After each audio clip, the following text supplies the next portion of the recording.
Bonjour et bienvenue à la deuxième journée où on lit le livre La quatrième dimension de Twilight Zone. On est rendu à la deuxième partie, c'est-à-dire Valentin. L'avion s'enfonçait dans le crépuscule. Monsieur Valentin, assis près d'un hublot, situé juste en avant de l'aile droite, regarda le ciel assombri en clignant des yeux. Puis, les sourcils froncés, il consulta sa montre bracelet. 3 heures. Il était trop tôt, beaucoup trop tôt pour que ce fût le crépuscule. Et cependant, les nuages entourant l'avion étaient d'un violet presque pourpre. Scrutant l'horizon, Valentin remarqua que les ténèbres s'épaississaient. Des nuages orageux?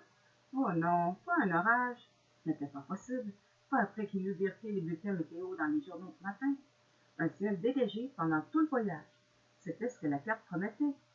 Il y avait seulement un quart d'heure, la voix du capitaine avait crachouillé dans le haut-parleur quelques joyeuses paroles de bienvenue, annonçant que l'on pouvait compter sur un vol confortable à une altitude de 10 000 mètres.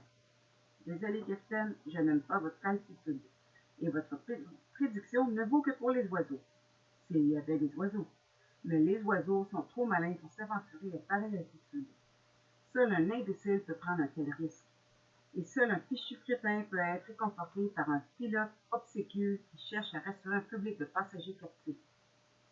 Le capitaine avait sûrement aperçu les bancs de nuages à l'horizon, à moins, bien entendu, qu'il ne soit aveugle, et dans ce cas, il ne devrait pas voler. Moi non plus, se dit Valentin. Mais il n'avait pas pu faire autrement. Le congrès commençait demain matin, et ni une voiture ni un train n'auraient pu traverser le continent en 18 heures.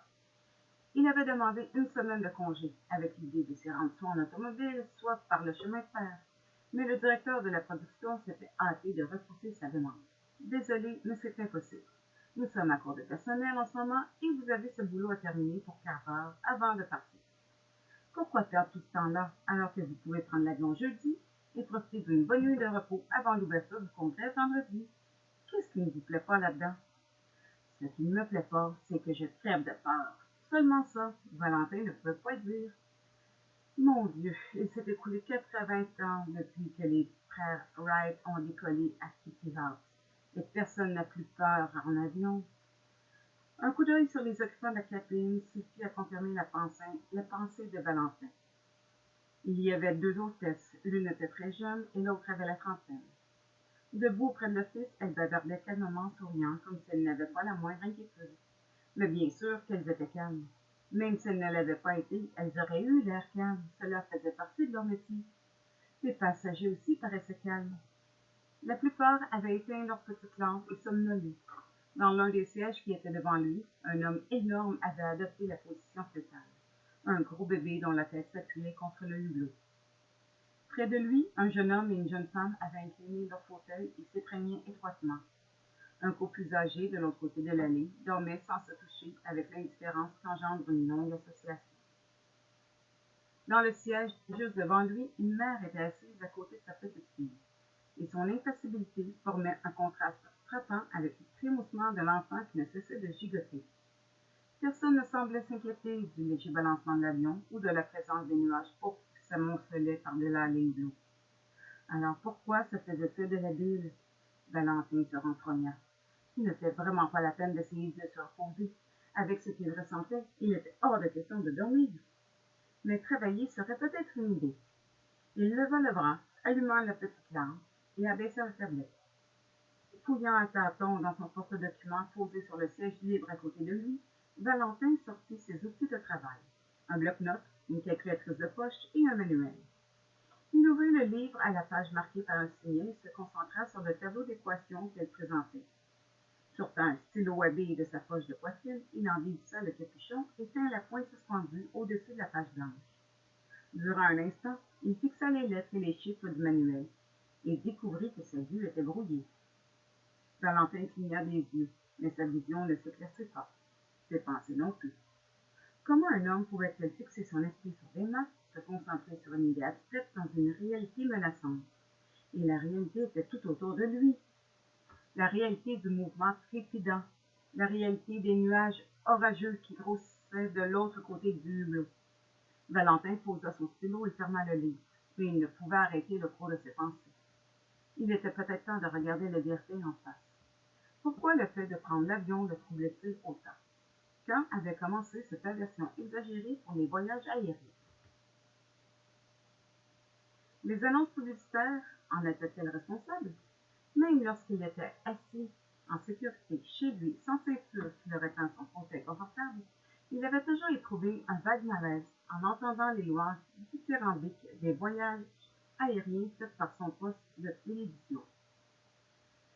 Toutes ces images d'avions géants survolant calmement dans des ciels bleus et sans nuages, des océans étincelants de lumière et des panoramas pittoresques et grandioses, tous ces cœurs célestes invisibles célébrant la grande aventure et les batteries qui vous attendaient dans les cieux et les blessés. Que le cœur chante fort ou pas, quel que soit le nombre de voix que le présentateur hors champ se vante de faire de bonnes affaires à l'usager, cela se terminait toujours de la même façon pour Valentin. Il se sentait piégé. Piégé, c'était le mot. Le voyage en lui-même n'était qu'un piège.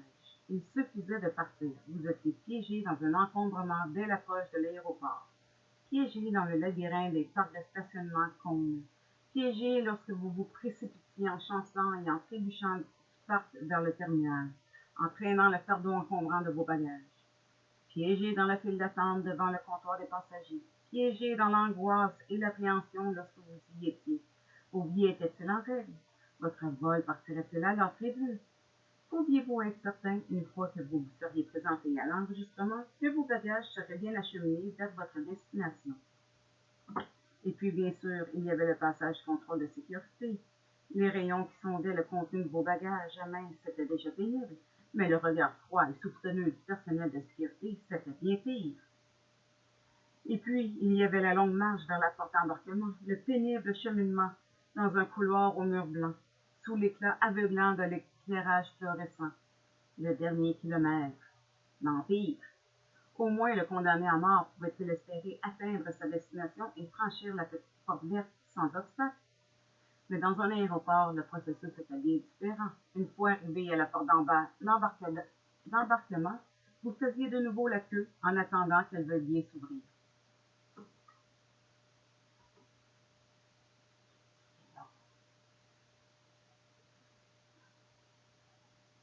Je suis désolée, j'ai la visite de mon chat, Ninja.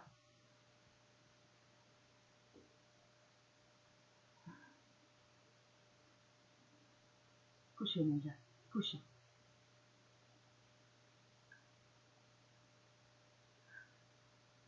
Est-ce que c'était votre nom que l'on appelait pour vous demander de vous présenter au téléphone le plus proche?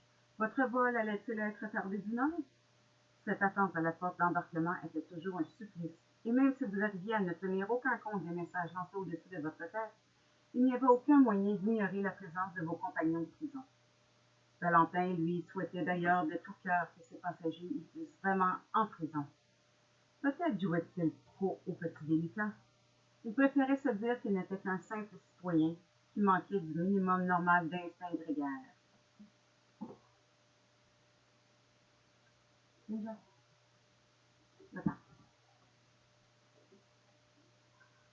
Valentin soupira doucement. S'était coupé les cheveux en quatre, il le savait, et dramatisait. En fait, il essayait de se dérober devant la vérité. Cette peur s'emparait de lui après l'attente de la porte d'embarquement, la maladie du terminal. Elle prenait fin lorsqu'il montait à bord de son avion. De nouveau, la comparaison est en faveur du condamné. Lorsqu'on vous installe sur la chaise électrique, vous avez au moins le réconfort de savoir que vous ne dépensez pas une somme exorbitante, sans parler d'une taxe aussi exorbitante pour payer votre place. Et l'on ne demande pas à un condamné à mort de s'attacher lui-même sur la poêle à frire. Il n'a pas à rester là pendant une éternité, à attendre ce qui va bien pouvoir se passer. Il n'est pas obligé d'écouter le bruit des moteurs qui s'emballent et de se demander si oui ou non ils ont l'air de bien fonctionner. Il n'a pas enduré le chaos de l'avion qui avance lentement pour se mettre en position de décollage sur une piste éloignée. Il n'a pas affronté de nouveau le rugissement des moteurs, suivi de la poussée de l'accélération lorsque l'avion fonce brusquement en avant avec un hurlement déchirant pour essayer de s'élever. Et quand pour finir, il monte, lorsqu'on est conscient d'avoir enfin décollé, il reste encore la voix intérieure qui murmure. Réussira-t-il à éviter ces saletés de lignes à haute tension qui sont si proches de l'aéroport? Et que dire de cette inclinaison menaçante des ailes lorsque l'avion vire inévitablement pour s'engager sur sa trajectoire de vol? Naturellement, on ne pose jamais ces questions à voix haute, et on s'attend encore moins à recevoir une réponse.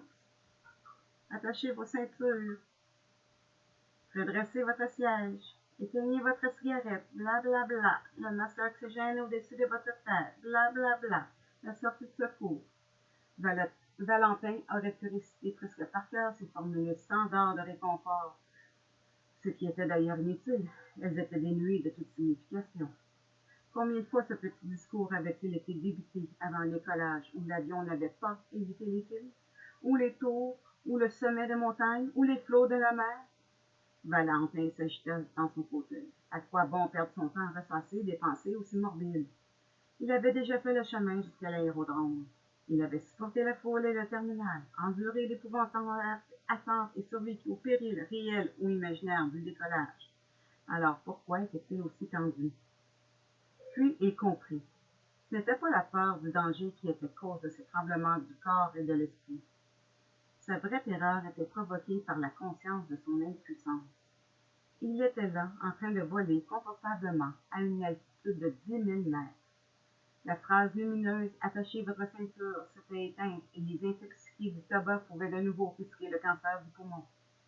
L'hôtesse allait bientôt passer dans l'office pour charger le chariot de réfléchissement.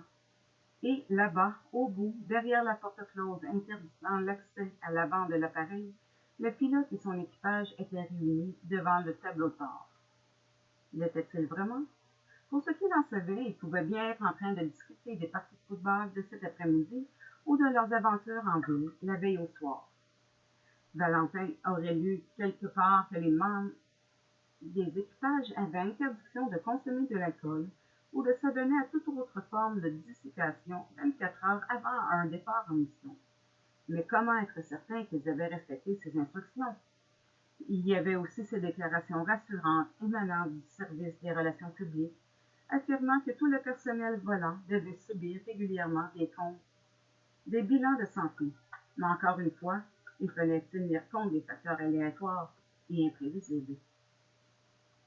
Pour l'amour du ciel, se dit Valentin, arrête de te conduire comme un gamin.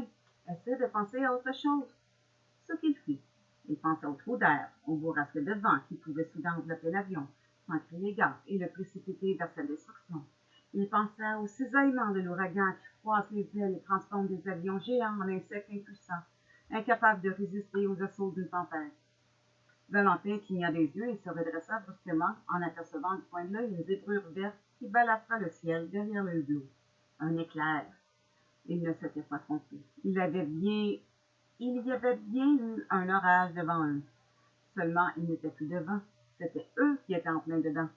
Le ciel était presque noir et des gouttes éclaboussaient la vitre.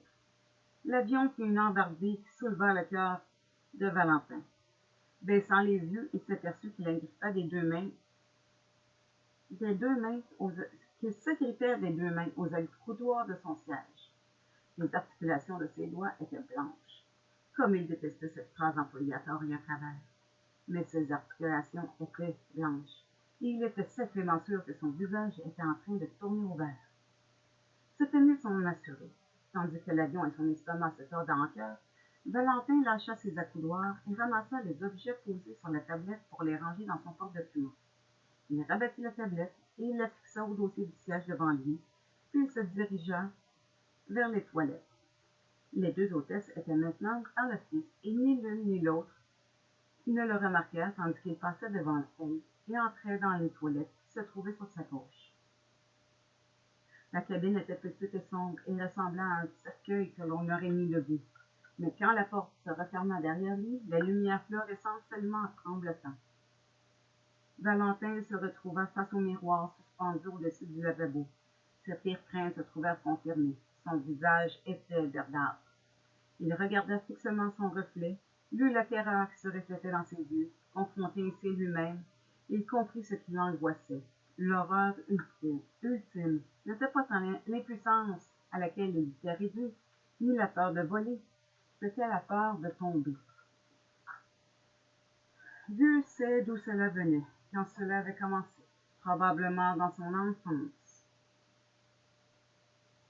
Aussi loin qu'il put remonter dans ses souvenirs, cette phobie avait toujours été présente, à la fois dans sa vie éveillée et dans ses rêves, beaucoup trop réalistes. Au cours de ses rêves, qui avaient persisté à l'âge adulte, il se retrouvait brusquement en train de tomber dans l'obscurité. Un noir profond, comme celui des nuages orageux qui entouraient l'avion. Il n'y avait pas de hublot dans les toilettes, et d'ici, il ne pouvait pas voir le ciel, mais il pouvait sentir la violence de la tempête qui déferlait sur eux. Les coups de butoir portés à l'avion se faisaient plus fréquents et acquirent un rythme régulier. Une minuscule lumière se mit à clignoter derrière le message. Vous êtes prié de regagner votre place. Valentin l'ignora, mais il ne pouvait ignorer la panique qui montait en lui. Une fois de plus, il se regarda dans la glace en essayant d'effacer la terreur qui brillait dans ses yeux. Regarde-toi bien, tu es un homme mûr, un expert en informatique, un expert sacrément fort. Plus que n'importe qui, tu devrais te sentir à l'aise avec la technologie de pointe. Les avions qui sont là-bas dans la cabine. Les types qui sont là-bas dans la cabine de pilotage de cet avion sont aussi des experts. Ils savent ce qu'ils font. Il y a des centaines de vols qui affrontent des orages et des turbulences et qui les traversent sains et saufs. Pourquoi celui-ci serait-il différent? Mais il se retrouvait malgré tout devant la même question. Pourquoi avait-il tellement peur de tomber? Était-il fou? Ou tout cela résultait-il de quelque traumatisme refoulé dans son inconscient? Peut-être sa mère l'avait-elle laissé tomber lorsqu'il était bébé? Si c'est le cas, elle a dû te laisser tomber sur la tête, se dit Valentin.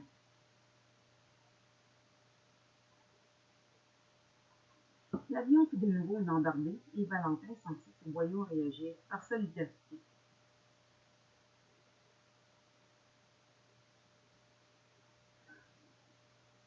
Il prit conscience que le peu qu'il avait vaguement perçu par-dessus le rondissement des moteurs émanait de sa propre bouche. Il ne faisait pas que respirer fort, il halétait. L'hyperventilation. Ce n'était pas nouveau pour lui et il savait ce qu'il fallait faire. Valentin tendit la main vers la fente, sous le lavabo et en tira un sac en papier. Il l'ouvrit d'un coup sec, se baissa sur la cuvette des toilettes et se mit à souffler dedans. Brusquement, il leva les yeux au son du signal avertisseur. La lumière se remit à clignoter au-dessus du lavabo. Vous êtes prié de regagner votre place. Un autre signal, puis une voix crépita dans l'interphone. Ici le capitaine Devereux. Vous êtes prié de vous attacher confortablement dans vos fauteuils et d'éteindre vos cigarettes. Nous avons un peu de mauvais temps. Il se peut que nous soyons légèrement secoués. Maintenant, il nous le dit. Valentin fit une grimace d'ironie désabusée. Il replongea le nez et la bouche dans le sac. Un nouveau signal sonore l'interrompit.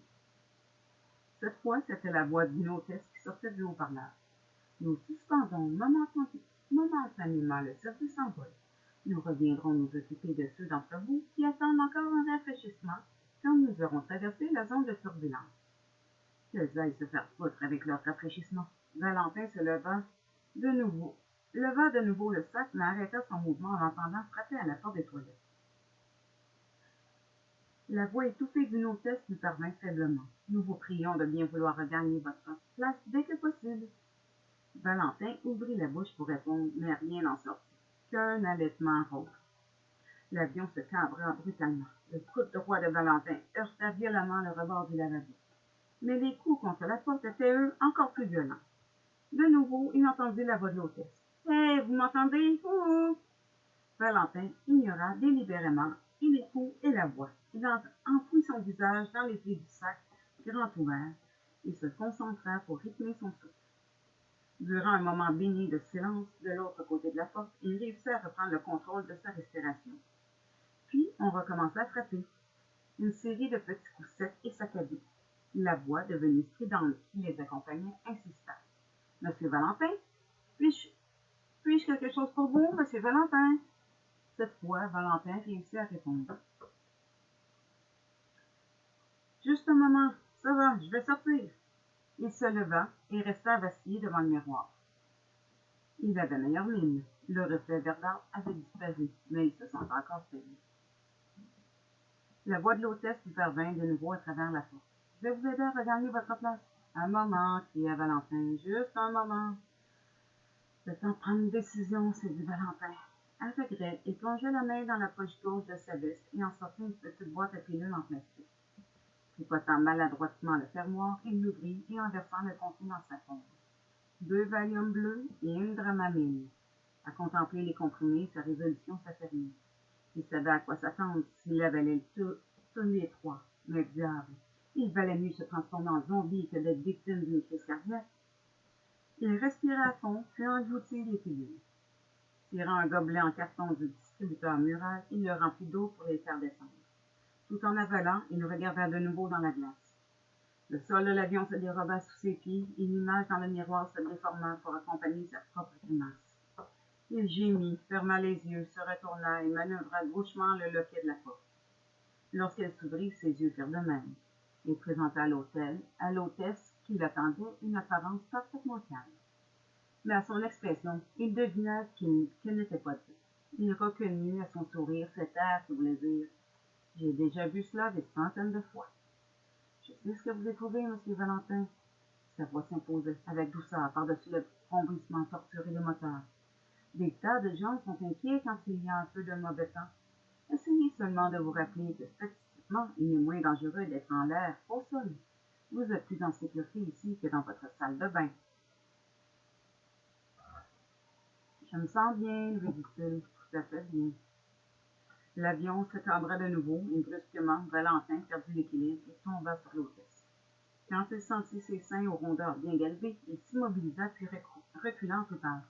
L'hôtesse, plus jeune, se tenait derrière sa compagne et elle révéla sa présence par un éclat de rire. « Oups là! » Elle s'avança et lui empoigna le bras gauche. « Nous allons vous ramener à votre place. » Valentin retint un gémissement, mais non la pensée qu'il avait provoquée.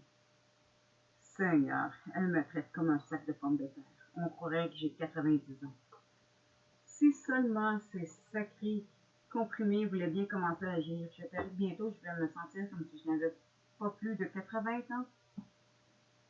En longeant l'allée centrale, il remarqua que les autres passagers ne dormaient plus. Les assauts de l'orage avaient brutalement réveillé le gros homme, le vieux couple et leur homologue plus jeune. Seule la femme qui devait être la mère de la petite fille pétillante avait toujours les yeux fermés. Il avait espéré de tout son cœur que les autres, à l'arrière de la cabine, dormiraient toujours. Il devait avoir l'air d'une espèce de cinglé à tituber ainsi sous la protection de ses 2 gardiens en uniforme. Il s'installa dans son fauteuil et s'aperçut avec inquiétude que les hôtesses restaient là tournées autour de lui. L'aînée observait son visage pour y échapper les signes annonciateurs de la tension nerveuse, mais la plus jeune attirait l'attention de sa compagne sur le siège inoccupé derrière lui, et où il avait posé son porte-document. Suivant le regard, il découvrit que le chaos de l'avion l'avait renversé sur le côté et que son contenu était maintenant éparpillé sur le fauteuil, son carnet, sa calculatrice et son manuel. La jeune hôtesse loucha sur la page de titre, la logique des micropuces, la libération du cerveau gauche. Elle lui sourit. « Vous êtes un fan de science-fiction, hein? » « C'est un manuel de mathématiques, lui dit Valentin, sur les ordinateurs. » La jeune hôtesse lui lança un regard interrogateur. « Vous lisez vraiment ce genre de choses? »« C'est moi qui l'ai écrit, » murmura Valentin. La jeune fille relut le titre de l'auteur. « Mais oui, c'est vous l'auteur. » Elle sourit à sa compagne. « Qu'est-ce que tu penses de ça? » Ignorant la question, l'autre hôtesse s'adressa à Valentin. « C'est très intéressant, mais ne vaudrait-il pas mieux le ranger pour le moment et essayer de dormir un peu? » Valentin gémit de nouveau, intérieurement. Qu'est-ce que cela veut dire? Elle commence par me traiter comme si j'étais un vieillard, et maintenant elle me parle comme un gamin. Il ne formula pas sa pensée, mais lorsque la plus jeune tendit le bras et éteignit sa petite lampe, il retrouva sa voix. « Non, ne faites pas ça, je vous en prie. J'aime mieux avoir la lumière allumée. » La jeune fille haussa les épaules et ralluma la lampe. Son aînée resta à côté du siège de Valentin, à scruter son visage d'un air inquiet. Durant un moment, elle l'étudia, puis elle se décida. Elle se pencha pour lui parler à l'oreille, en un murmure à peine audible à travers la plainte stridente des machines. « Monsieur Valentin, nous ne sommes pas censés faire cela, mais j'ai des sédatifs. » Fouillant dans la poche de sa veste, elle en sortit une petite bouteille qu'elle dissimula soigneusement dans le creux de sa main tout en poursuivant. « Cela vous aidera à dormir un peu? » Valentin secoua vivement la tête. « Non, merci. Ce n'est pas fort, insista-t-elle. » Valentin s'efforça de lui adresser un sourire rassurant. « Ça va aller mieux, je vous assure. » Il cligna des yeux, surpris par l'éclat soudain de lumière qui jaillit du visage devant lui. Une tête minuscule en dépassait. Valentin reconnut le visage de la petite fille. Elle lui souriait d'un air moqueur. Une main agrippée au dossier, de l'autre, elle brandissait une pellicule exposée. Alors, il comprit. La gamine venait de prendre une photo avec son Polaroid. La fillette leur agita l'instantané sous le nez et son sourire s'élargit.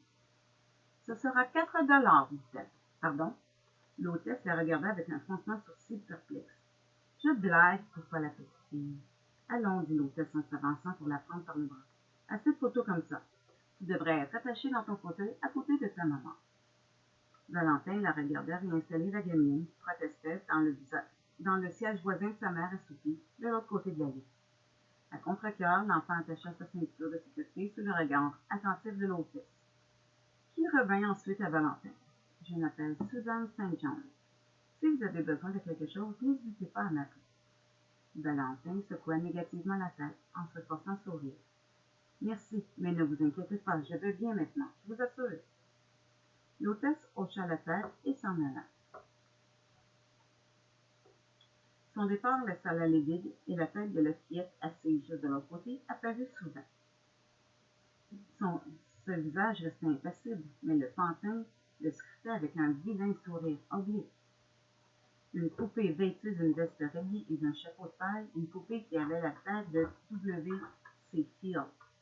Valentin cligna des yeux. Non, ce n'était pas une poupée, cela ressemblait plutôt au pantin d'un ventriloque.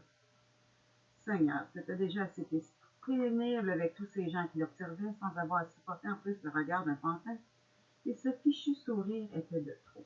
Valentin détourna les yeux, averti par l'accélération de sa respiration. Il valait mieux qu'il ne s'énerve pas trop, ou il sera obligé de recommencer l'hyperventilation. Il cotonna dans sa poche droite et sortit une cigarette de son paquet. Il la mit entre ses lèvres, puis fouilla de nouveau sa poche, cette fois pour en tirer une boîte de lunettes. Il frotta une allumette, mit ses mains en couple et se pencha pour allumer sa cigarette. Mais il se redressa brusquement, la tête en entendant un sifflement aigu. Il se retourna, il regardait la fillette d'un air interrogateur. Le visage de l'enfant était toujours impassible, mais le pantin leva soudain les bras vers les mots allumés au-dessus du siège. Une caricature de bois adulte, grinçante, parut jaillir de la bouche tordue de la poupée. « Vous avez entendu le capitaine? Pas de cigarette! » L'expression de la petite fille demeurait immuable. Durant une fraction de seconde, Valentin crut à demi que c'était le pantin qui avait parlé. Une nouvelle fois, la voix retentit, cette fois plus forte et plus impérieuse. « Non, pas de cigarette! » Le gros homme qui occupait le siège devant elle se retourna et lança un regard furieux à Valentin. Des fauteuils qui étaient derrière le sien, occupés par le couple âgé, une voix de vieille dame s'éleva perçante. « Il devrait avoir un peu de respect pour son propre corps. » Valentin souffla la petite flamme vacillante et laissa tomber l'allumette dans le cendrier, ou vint rejoindre la cigarette. De l'autre côté de l'allée, la petite fille ferma les yeux avec un sourire de satisfaction. Serrant le pantin dans ses bras, elle se laissa aller en arrière, prête à s'endormir. Le gros homme détourna les yeux et le silence retomba derrière le fauteuil de Valentin. Le ronronnement des moteurs devint plus grave et plus profond, et les ténèbres derrière ses paupières baissaient. Mais l'obscurité n'était pas totale. Au loin, un petit point de lumière brillait faiblement. Valentin se surprit, en train d'en suivre les mouvements. Il voltigeait capricieusement et par à coup comme une luciole. Et comme une luciole, son éclat s'agrandit en se rapprochant. C'est alors que Valentin comprit que ce qui se dessinait, luminescent, devant lui, ce n'était pas une lumière ni un insecte, c'était le visage du pantin. La bouche ouverte s'anima pour articuler un commandement en rose. Vous êtes prié de regagner votre tombeau. Éteignez toute vie. C'est votre capitaine qui crie. Maintenant, c'est au tour de Valentin d'ouvrir la bouche, mais aucun hurlement n'en sortit. Tout ce qu'il entendit, ce fut un faible raclement au fond de sa gorge. Le râle de l'agonie. Il leva les yeux vers le visage incandescent, suspendu devant lui. Tandis qu'il le regardait, le corps qui était au-dessus commençait à émerger de l'obscurité. À sa grande surprise, Valentin remarqua que le pantin tenait le Polaroid. Il l'éleva jusqu'à son œil pour régler l'objectif sur le visage de Valentin. C'est alors qu'il retrouva enfin le visage de la parole. « Ne tirez pas, dit-il d'une voix chevauchante. Je vous en prie, ne tirez pas. » Mais la lumière explosa devant les yeux de Valentin. Il se redressa en clignant des yeux, brusquement revenu à la conscience. L'intérieur de la cabine présentait son aspect habituel, un mélange de blanc et d'ombre. Il n'était pas entouré d'un mur de ténèbres, aucune image phosphorescente n'était suspendue devant lui, aucun appareil photo n'était braqué sur son visage. Ce n'était qu'un rêve. Mais j'aurais juré que c'est une lumière qui m'a réveillé. Puis, tout à coup, il revit la lumière, aussi éclatante et aussi livide que dans son rêve. Et alors, il comprit d'où elle venait, un éclair, de l'autre côté du hublot. L'avion se mit à ruer violemment et Valentin empoigna ses ailes couloirs. Pas de doute, l'orage s'aggravait. Il jeta un regard sur ses mains crispées. Et c'est reparti. Nous voilà revenus à la case départ. Oh, et puis merde, peut-être que les pilules faisaient leur effet, ou peut-être devenait-il enfin un peu raisonnable. Toujours est-il qu'il ne laisserait pas cet orage lui faire perdre la tête. Valentin relâcha le couloir et tendit la main vers le filet, accroché au siège de devant. Il en tira un exemplaire du magazine de la ligne aérienne. Il ralluma la lampe au-dessus de sa tête et se mit à feuilleter le périodique. La première chose qui lui sauta aux yeux fut une réclame pour des cigarettes. Il se renfrogna. Cela lui aurait fait tellement de bien de fumer. Conscient de son besoin de nicotine, il passa le bout de sa langue sous ses lèvres sèches et se hâta de tourner la page pour découvrir un article en gras, l'assurance vie et vous. Ouais, juste ce que le médecin lui recommandait. Mais à quoi pouvait bien lui servir ses cigarettes parce qu'il n'avait pas le droit de fumer? Et si ce secret de ferraille volant s'écrasait, il n'y aurait pas dans le monde entier de police d'assurance vie assez épaisse pour amortir sa chute. Rapidement, il tourna la page pour se retrouver face à la publicité d'une compagnie de téléphone. Vous avez besoin d'aide? Faites confiance aux pages jaunes. Valentin fit la grimace. Un bon conseil, mais qui n'apportait pas de solution à son problème actuel. L'appareil amorça une autre descente en piqué qui secoua les portes des soutes à bagages au-dessus de sa tête et fit glisser le magasin de ses genoux sur le sol. Comme il se baissait pour le récupérer, un coup de tonnerre retentit, plus fort que le vrombissement du moteur. Valentin interrompit son geste et reporta son attention sur le hublot. En plissant les yeux pour apercevoir au-delà de son propre reflet dans la vitre, il regarda la large surface qui s'étendait un peu en arrière. La pluie la bombardait, jaillissant de l'obscurité. Comme un torrent, chaque goutte se transformant en diamant éblouissant dans la lueur intermittente du feu de position situé sur le bord extérieur de l'île. La même série d'éclairs lumineux lui permit d'apercevoir les deux gros moteurs en réaction suspendus sous l'aile à des perches. De nouveau, le tonnerre éclata et Valentin décida de se détourner du hublot. Ce n'était pas la peine de regarder l'orage comme ça. Il en avait eu son comptant et n'avait pas besoin de se rappeler sa présence ni le danger qu'il représentait. C'est alors que du coin de l'œil, il aperçut quelque chose qu'il n'avait pas remarqué auparavant. Il y avait un objet qui n'avait rien à voir avec l'avion. Une masse sombre accrochée à la perche du réacteur le plus éloigné. Elle était à peine visible dans le clignotement du feu de position. Il rapprocha de nouveau son visage du hublot et mit ses mains en coupe autour de ses yeux pour plonger par-delà son reflet. Dans l'obscurité des nuages et de la pluie battante, il vit rien. Il n'y avait rien du tout. C'était le fruit de son imagination, un trouble momentané de la vie. Ce n'était pas étonnant si l'on songeait à ses frayeurs et au nombre de pilules avalées pour l'aider à lutter, à moins bien sûr qu'il ne s'agisse d'une hallucination. Du fond de sa mémoire, lui revinrent les paroles oubliées depuis longtemps d'une chanson qu'il n'avait pas entendue depuis son enfance. Je vole dans le ciel, mais j'ai l'impression de tomber. La mine de Valentin se renfrogna davantage lorsqu'il sentit ses peurs de petit garçon l'envahir de nouveau.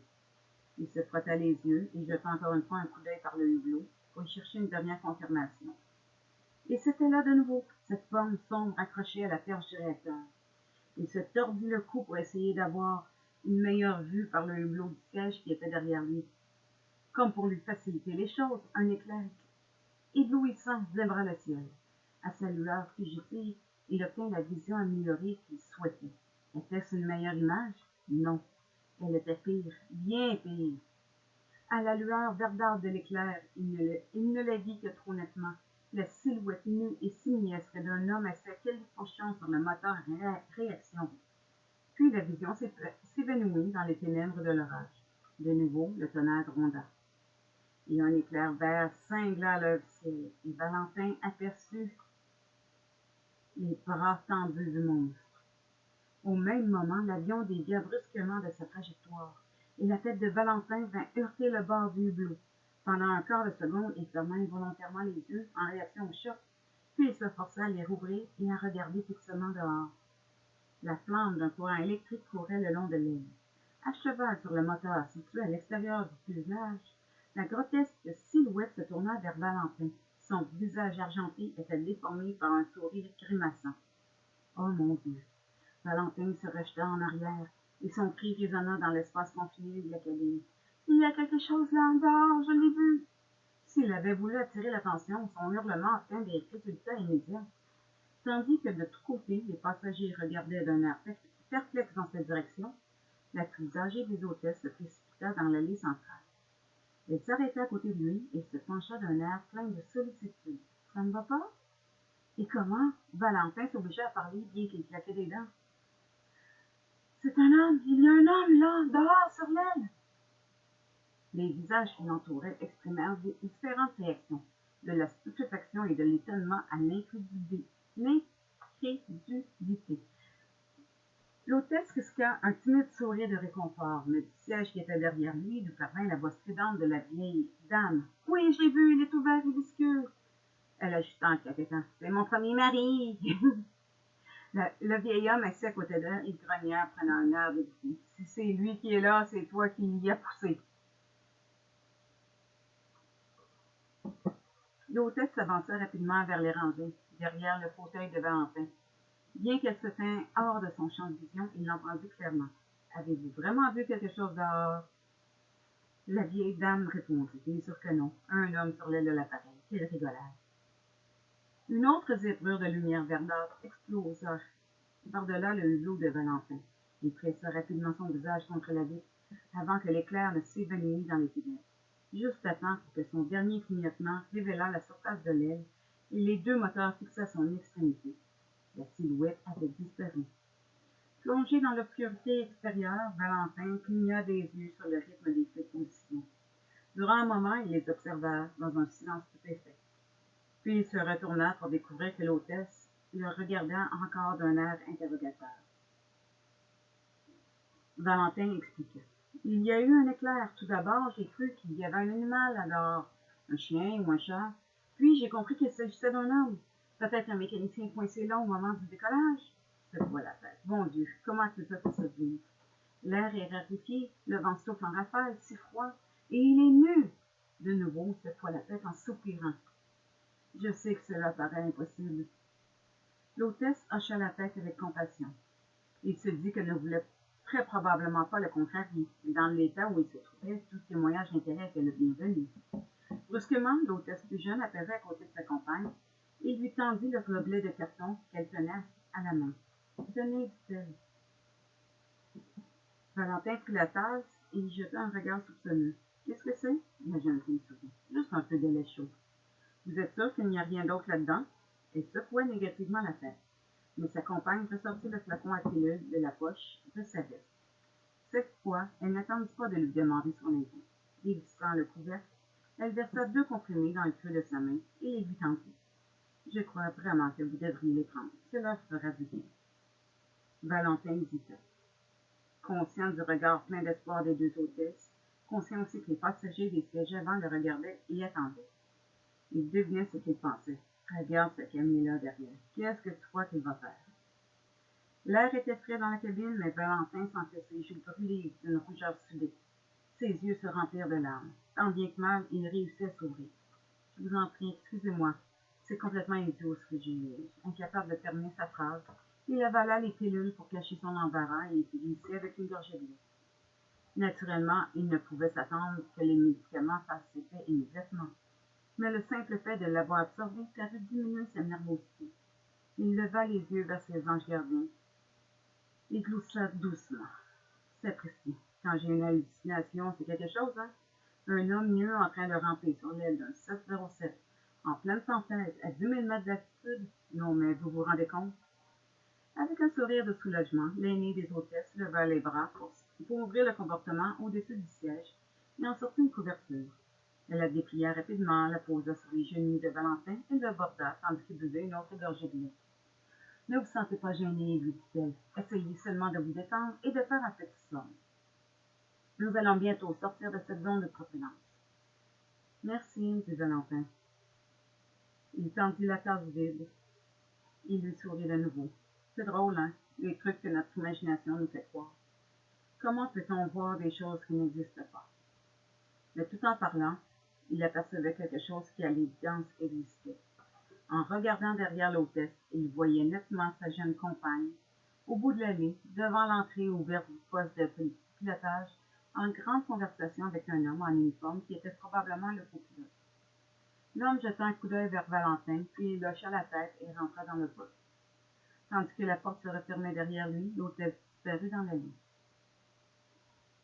Valentin ramena son regard sur le visage de la femme qui se penchait vers lui. Vous n'avez pas besoin de rester, il y a sûrement d'autres passagers qui ont besoin de vous. Je serais très content de rester avec vous jusqu'à ce que vous soyez endormi. L'instinct maternel. Valentin cacha son irritation derrière un sourire. S'il vous plaît, ce sera plus facile si vous n'êtes pas là. Vous en êtes sûr? Oh oui, je me sens déjà tout somnolent. Fermant les yeux, il laissa sa tête tomber en avant, comme s'il s'endormit. Il lui jeta un coup d'œil furtif et vit qu'elle souriait de sa petite plaisanterie et se préparait à partir. Il l'appela alors à voix basse. Mademoiselle Saint-John. Oui? Elle s'arrêta et se retourna. En l'appelant, il n'avait encore aucune idée de ce qu'il allait lui dire, mais brusquement, il devina. Il s'était donné en spectacle et l'incident était clos. Maintenant, il voulait mettre fin à cette relation mère-fils et réaffirmer son statut d'adulte calme, mûr et raisonnable. Une fois qu'il eut compris son rôle, les paroles lui vinrent facilement. Vous savez, n'est-ce pas, que lorsqu'un avion s'écrase au sol, les chances de survie sont sensiblement accrues si l'on est assis à l'arrière. L'hôtesse hocha la tête. Notre avion ne va pas s'écraser, monsieur Valentin. Mais vous avez tout à fait raison de penser à votre sécurité. D'accord, dit Valentin. Je voulais juste m'assurer que vous étiez au courant. Bonne nuit. Faites de beaux rêves. De beaux rêves? Ce n'est pas pour moi, dit Valentin. Certainement pas un moment pareil. Une citation familière lui revint. Dormir, rêver peut-être, voilà le livre. Hamlet, n'est-ce pas? Une pièce de Shakespeare qu'il connaissait bien. Oui, un grand poète, pauvre type, il devait avoir eu aussi des problèmes pour écrire une phrase pareille. Mais il ne lui était jamais rien arrivé de semblable, bien sûr. Quels qu'aient pu être ses ennuis, il avait tout de même eu de la veine. Shakespeare n'avait jamais voyagé en avion. Il n'avait jamais été pris dans un orage aussi bizarre. Il ne s'était jamais trouvé enfermé dans les boyaux d'un monstre mécanique, ainsi suspendu, impuissant, à 10 000 mètres au-dessus du sol, à se demander si oui ou non il allait atterrir sain et sauf à la fin du voyage, ou s'écraser dans une explosion de flammes. Être ou ne pas être, c'est la question. La question d'Hamlet, la question de Shakespeare, la question de Valentin. Mais Hamlet parlait en philosophe, et Shakespeare jouait avec une idée. Seul Valentin se trouvait dans une situation qui n'était que trop réelle. Hamlet déclamait ses vers et quittait la scène. Valentin était seul, confronté au problème avec toutes ses virtualités de danger.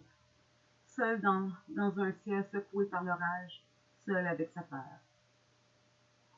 L'unique possibilité de fuite, c'était le sommeil.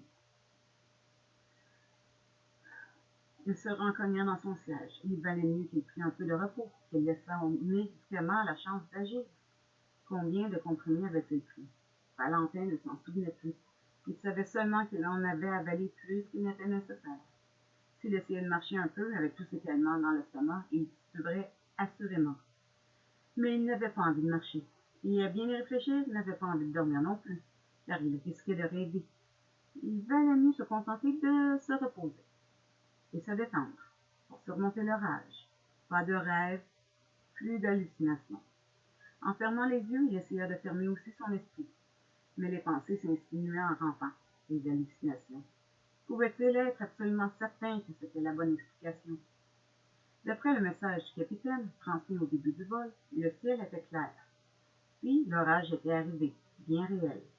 Même dans l'état agréable où il se trouvait à présent, assommé par les drogues et à demi assoupi, Valentin était vaguement conscient que l'avion continuait à tanguer, et le grondement du tonnerre résonnait toujours faiblement à ses oreilles. Oui, l'orage était réel. Valentin chercha dans sa mémoire la définition du dictionnaire.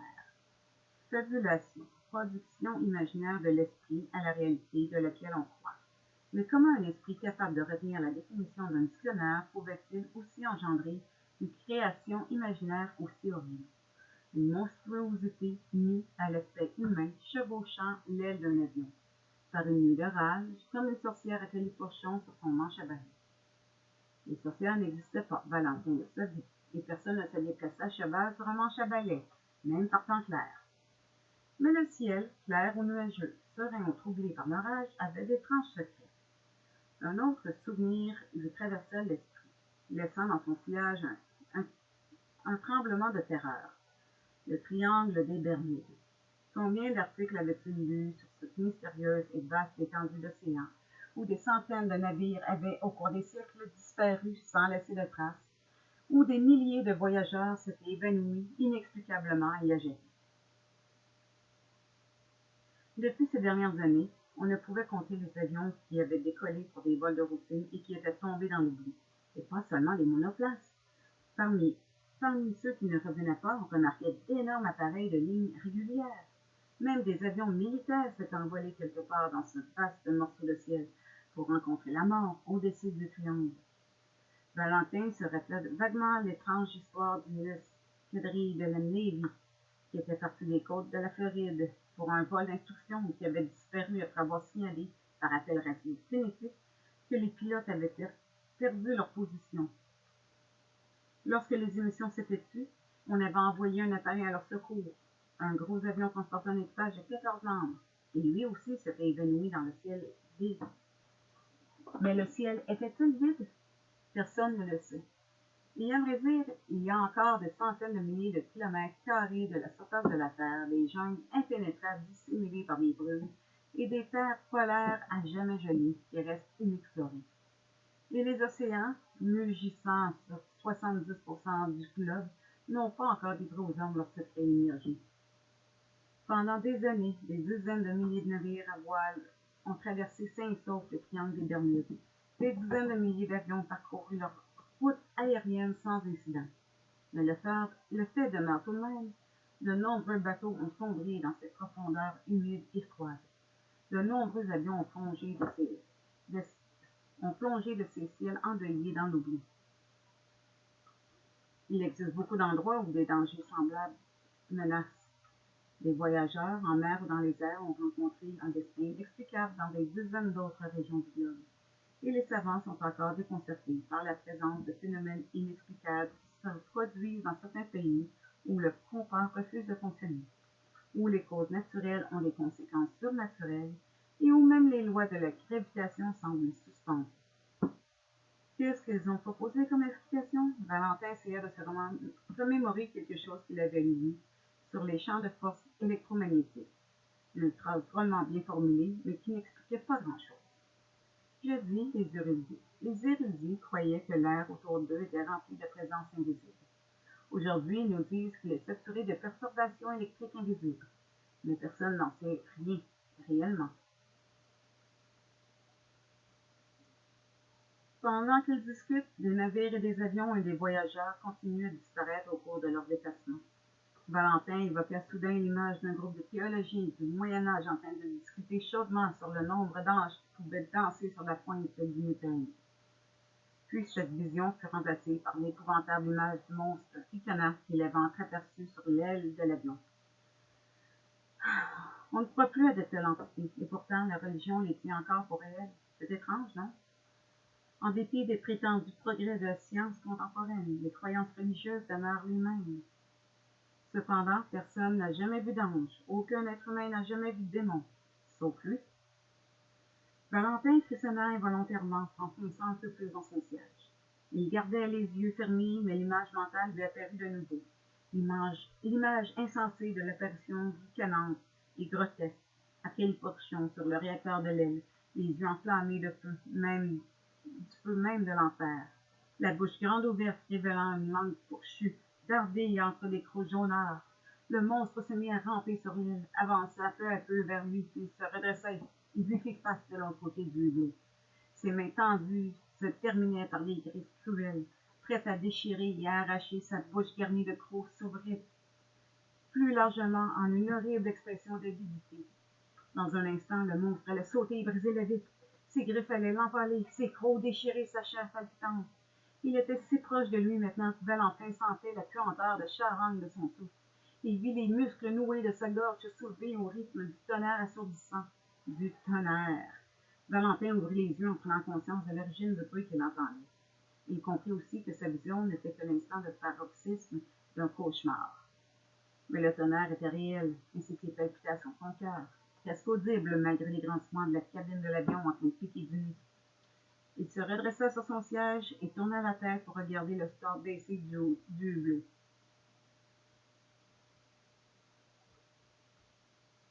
Il était bien réveillé à présent, totalement conscient de son entourage et qu'il n'y avait rien à craindre. Rien à craindre sauf la peur elle-même. Rien derrière le hublot. Il se retourna lentement pour se remettre face au dossier juste devant lui. Peut-être que s'il fermait de nouveau les yeux, le sommeil reviendrait. Un sommeil calme et paisible, sans rêve. Valentin voulut se laisser aller en arrière et baisser les paupières, mais ses yeux refusèrent de se fermer. Qu'est-ce qui lui arrivait? Avait-il perdu la tête au point d'avoir peur de s'endormir? Ce sacré sort, il n'avait plus qu'une seule chose à faire pour mettre fin à une telle absurdité. Il se força à se redresser et respira à fond une fois de plus. Puis, en se penchant, il tendit la main et releva le sort d'un coup sec. Et le visage lui sourit, là de l'autre côté du hublot, la hideuse face narquoise de son cauchemar. Valentin hurla. Il rejeta la tête sur le côté, mais il eut le temps d'apercevoir la main tendue du monstre. Ses griffes étreignaient un objet métallique, plusieurs fragments d'acier enchevêtrés qui avaient l'air d'avoir été arrachés au moteur de l'avion. Valentin cria de nouveau. Comme il tournait la tête vers la ligne, il les vit accourir vers lui. La plus jeune hôtesse, le gros homme et le copilote en uniforme. Valentin réussit à rendre son hurlement inintelligible. « Il est là dehors, il est bien réel !» Il se mit à s'abriter avec hystérie. « Mon Dieu, que m'arrive-t-il » Ils foncèrent vers lui, le clouant au dossier de son fauteuil. Par-delà le cercle de leur visage inquiet, il aperçut la petite fille debout dans l'allée, derrière lui. Elle tenait quelque chose devant son visage, et durant une fraction de seconde, ses traits furent éclipsés par un éclair de lumière. Alors, Valentin comprit. Cette petite garce venait de le prendre en photo. Sans réfléchir, il se dépêtit pour se redresser. Des mains jaillirent du cercle pour le repousser en arrière. Le copilote tourna la tête et lança un ordre que Valentin ne put entendre à cause du bondissement des moteurs. En haletant, Valentin réussit à libérer son bras droit, mais juste pour un instant. Assez longtemps pour tendre le doigt vers le hublot. « Le voilà, regardez !» Ils regardèrent dehors et leur expression changea. Valentin leva les yeux, cherchant sur leur visage une réaction qu'ils ne trouvaient pas. Et lorsqu'ils se retournèrent vers lui, il n'y avait pas d'horreur dans leurs yeux, seulement de la pitié. Le visage avait disparu. Fou, je deviens fou, se dit-il. Mais ils étaient tous fous, ces gens normaux qui l'empêchaient de bouger, comme s'il était une bête sauvage, prête à sauter à la gorge. Et comme le gros homme retirait son genou qu'il avait appuyé sur la coudoir du fauteuil, Valentin remarquait quelque chose d'encore plus fou. Juste avant que la jambe retroussée du pantalon ne tombât et ne recouvrit le mollet rebondit, Valentin vit que l'homme portait un revolver attaché à la cheville. Il cligna des yeux. « Seigneur, qu'est-ce que c'est ça? Ne me dites pas que j'ai de nouveau une hallucination. » Un peu plus tard, il eut l'explication lorsque le gros homme se tourna vers le copilote et sortit un porte-carte de la poche de sa veste. Il comprit en montrant un badge.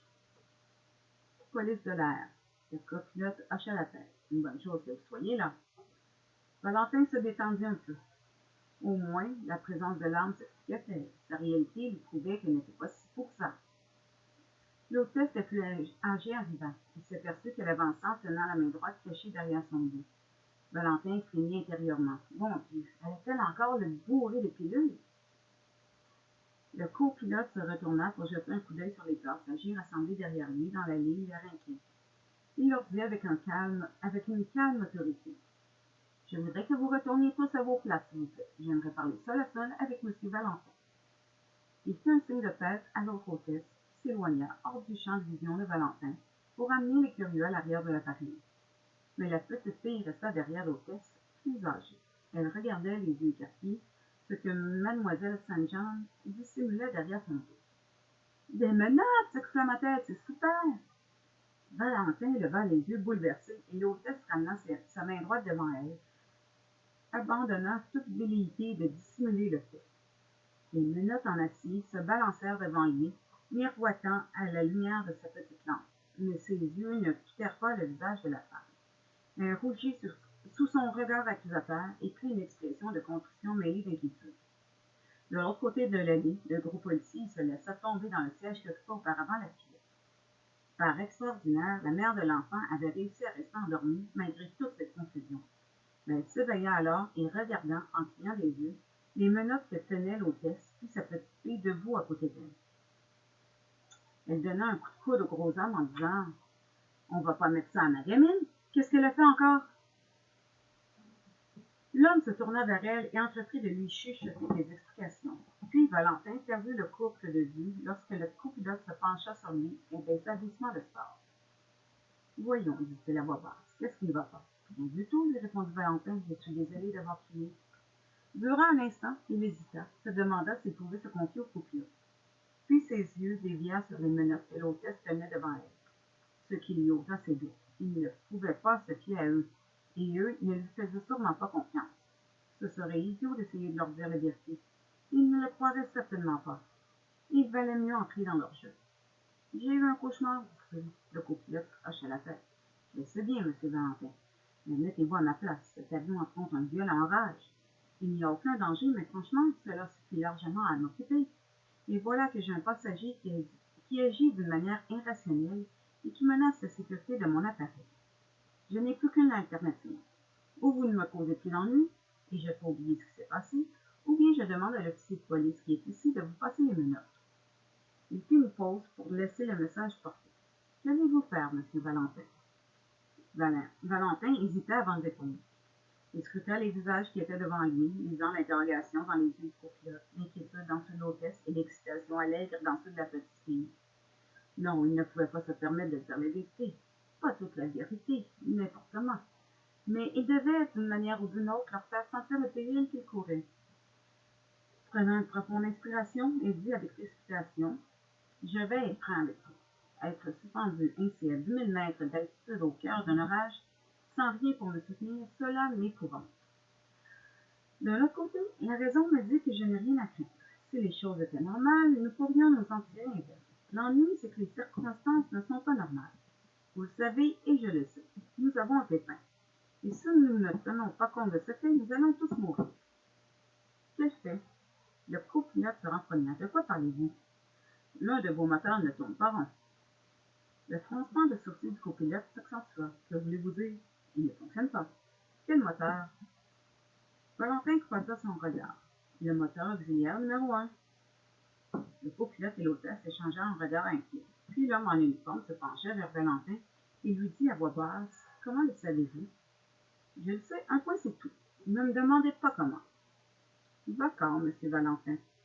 Peut-être est-ce une intuition ou avez-vous simplement deviné juste, mais c'est vrai. Il y a 9 minutes, le réacteur numéro 1 a été frappé par un éclair. Il y a une panne de combustion. Le fait est que nous avons encore 3 moteurs qui fonctionnent parfaitement. Il n'y a pas de raison d'effrayer les autres passagers ou de vous affoler. Faites-moi confiance. Nous sommes tout à fait capables de poursuivre notre vol avec notre capacité actuelle sans craindre d'autres ennuis.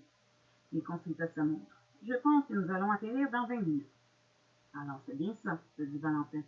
Au moins, ils avaient reçu le message et peut-être n'y aurait-il plus d'ennui maintenant.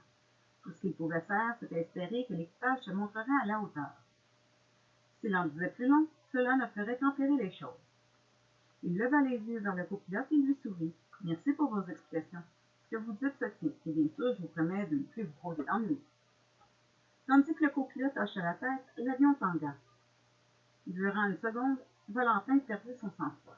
« Retournez piloter !» cria-t-il. La voix de la vieille femme s'éleva du siège qui était derrière lui. « Voilà une bonne idée. Nous sommes sages, n'est-ce pas, piston? » Le copilote jeta un coup d'œil à l'hôtesse, puis il tourna le dos et repartit dans la nuit. Lorsqu'il eut disparu, l'hôtesse se penchait vers lui. « Ne vous inquiétez pas, monsieur Valentin. Vous avez entendu ce qu'il a dit. Nous serons sur la piste dans 20 minutes. » Ces paroles furent ponctuées par un grand bruit. L'avion rua de nouveau et le compartiment à bagages s'ouvrit tout grand.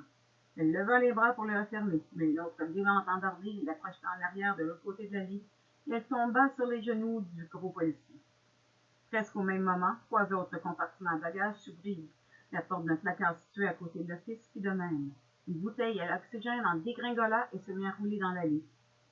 Chaque mouvement compulsif de l'appareil était accompagné d'un bruit terrifiant, provenant à la fois de la tension des structures et de la protestation des moteurs qui résonnaient dans la cabine confinée. Les murmures des passagers imprégnés parvenaient à dominer la violente vibration. Se penchant par-dessus le siège voisin, Valentin scruta la nuit. Personne ne le regardait à présent. Le jeune couple devant lui s'étreignait. On y vit 2 singes affolés et se balançaient à la cime d'un arbre. La petite fille dans le siège à côté de lui serrait sur son cœur son précieux Polaroid. Valentin ne pouvait distinguer son visage ni celui de la femme âgée qui était derrière lui, mais il entendit nettement celle-ci lorsqu'elle s'adressa au vieil homme assis à ses côtés. « Ce n'est pas très amusant. Qu'est-ce que tu racontes ?» répliqua son mari. « On s'en fait une bonne trouche. Tu n'es donc jamais monté dans des montagnes russes? » Valentin ne s'amusait pas. Il n'était pas sûr des montagnes russes. Ce n'était pas non plus une simple turbulence. Ce n'était pas l'orage, causant un tangage et les embardées pareilles. On avait l'impression que l'avion tout entier était secoué par une main gigantesque. Quelque chose se déchaînait là dehors, une force démoniaque. Sans réfléchir, il tendit le bras et releva le sort d'un coup sec. Regardant par-dessus son reflet, il traversa la pluie battante qui ruisselait sur l'aile, perçant l'obscurité d'un noir d'angle ponctué de clignotements des positions. Il le vit de nouveau. L'homme nu, le singe, le monstre, était accroupi à l'extrémité de l'aile et le secouait de haut en bas. Les yeux de Valentin s'écarquillèrent d'épouvante lorsque l'aile se retourna et le regarda. Il lui adressa un sourire effrayant.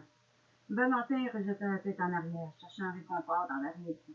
Mais il eut beau fouiller le regard dans la cabine, il n'y trouvait rien qui pût le rassurer.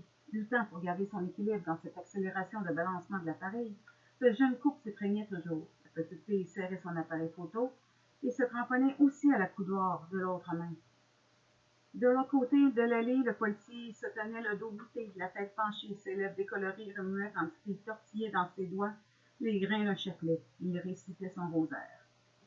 Luttant contre une envie de crier, Valentin se tourna de nouveau vers le hublot. Ce qu'il vit le plongea dans une stupéfaction muette. Le monstre à la peau argentée était assis à quelques fourchons sur le moteur à réaction, et de ses griffes, il déchirait le capot. Pas la peine d'essayer de hurler. Les muscles de la gorge de Valentin étaient contractés par la terreur. Lorsque le capot fut réduit en lambeaux, l'être plongea sa main griffue à l'intérieur du moteur et en sortit des morceaux et des pièces détachées qu'il jeta dans le vide par-dessus son épaule. Valentin frissonna convulsivement. Il essaya de détourner les yeux, mais ses muscles paralysés refusaient d'obéir. Maintenant, l'apparition accroupie sur l'aile arrachait un câble d'alimentation.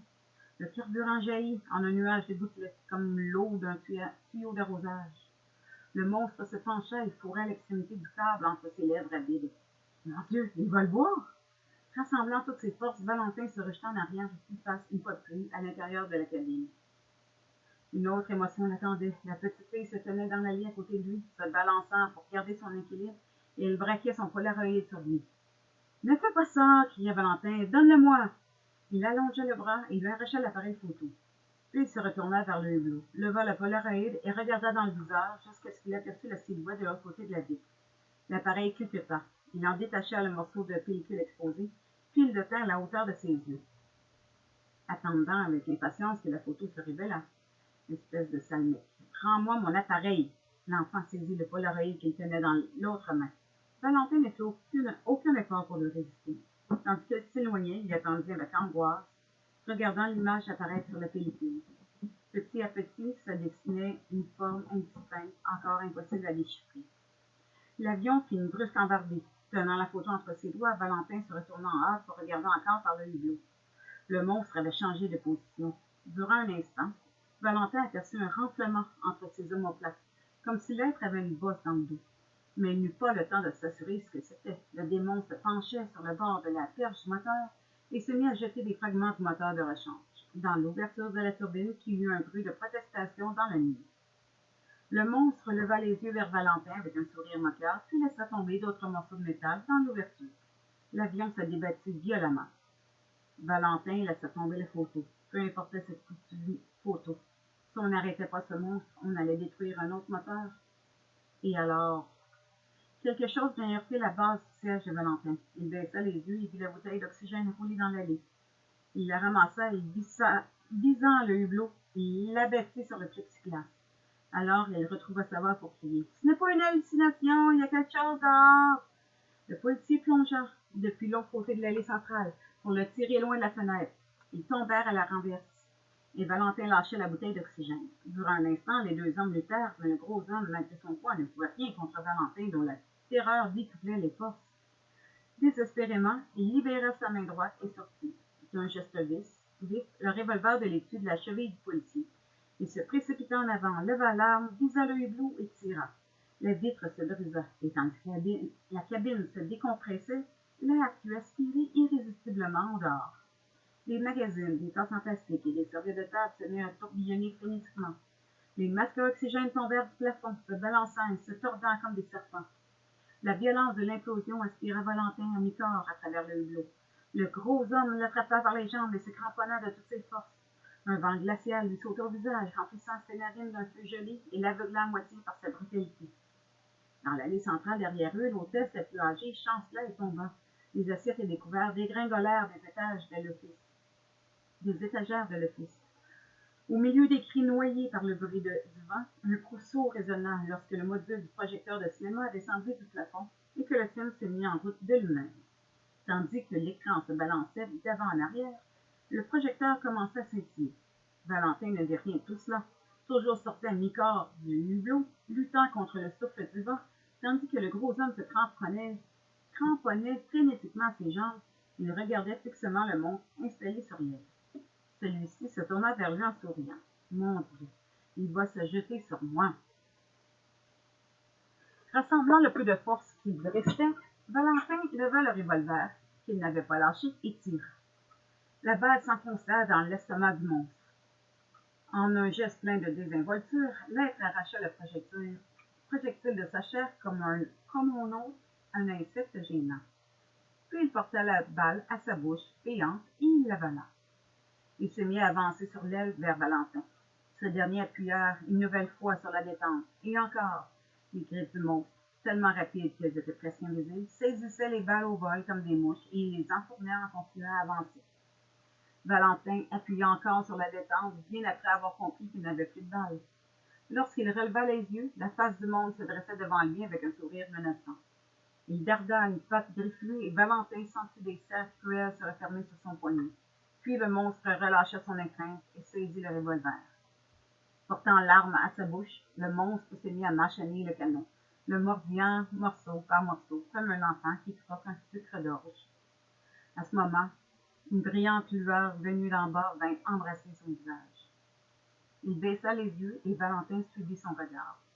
Il vit, au-dessus d'eux, les lumières de l'aérodrome et les feux de balise de la piste resplendir dans l'air pur sous le vent des nuages. La chose argentée se détourna, fronça les sourcils et étendit les bras. Valentin, coincé dans le hublot, sentit sa dernière heure arriver. Puis, tandis que les lumières se faisaient plus éclatantes, il vit le monstre jeter sur lui un dernier regard. Durant une fraction de seconde, Valentin eut l'impression qu'il lui faisait un clin d'œil, qu'il remuait ses griffes en un taquin geste d'adieu. Taquin?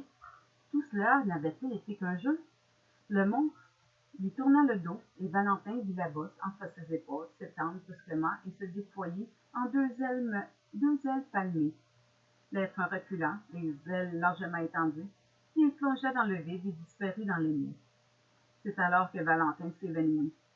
Il était toujours inconscient lorsque les roues du train d'atterrissage se posèrent sur la piste miroitante.